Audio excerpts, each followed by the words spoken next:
اگر آپ نے ابھی تک ہمارا چینل سبسکرائب نہیں کیا تو ابھی سبسکرائب کریں اور بیل آئیکن کو کلک کر کے ہماری لیٹسٹ ویڈیوز کے بارے میں اپڈیٹ۔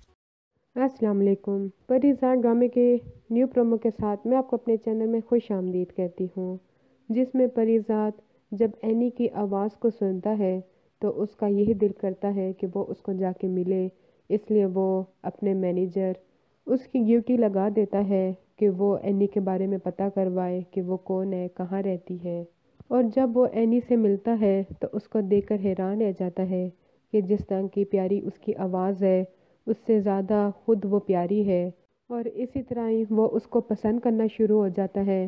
لیکن بعد میں اس کو یہی ڈر ہوتا ہے کہ کہیں اینی اس کو دیکھ کر اور اس کا نام سن کر اس سے کہیں دور نہ ہو جائے۔ اسی کشمکش میں وہ ابھی الجھا ہی ہوتا ہے، لیکن بعد میں اسے پتہ چلتا ہے کہ اینی وہ تو دیکھ ہی نہیں سکتی۔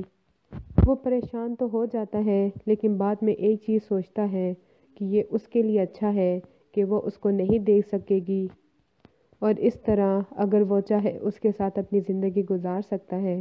اور دوسری طرف پریزاد کے بھائی جو کہ اس کی دولت کے بھوکے بن جاتے ہیں، جو کہ پہلے اس کو منہ بھی نہیں لگاتے تھے، اس کو گھر سے نکال دیتے ہیں اور اب اسی کی دولت کے پیچھے بھاگ بھاگ کے اس کے پیچھے آ رہے ہوتے ہیں، اس کی خوشامد کر رہے ہوتے ہیں۔ لیکن پریزاد خود ہی یہ کوشش کرتا رہتا ہے کہ اس کے بھائیوں کو کوئی بھی تکلیف نہ پہنچے اور خود سے ہی ان کی مدد کرتا رہتا ہے۔